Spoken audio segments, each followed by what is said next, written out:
Welcome back to the uKnowva HRMS course. In this video, we will learn how to feature a user in the system.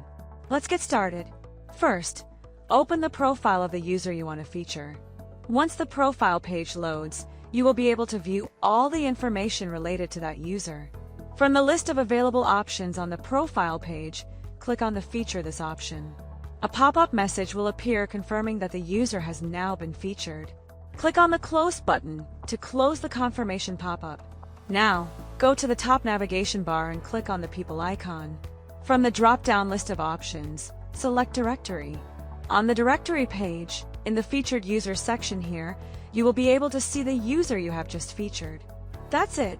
You now know how to feature a user and view them in the Featured User section in uKnowva HRMS. Featuring a user helps highlight important employees, making their profiles more visible in the directory for quick recognition. Thank you for watching.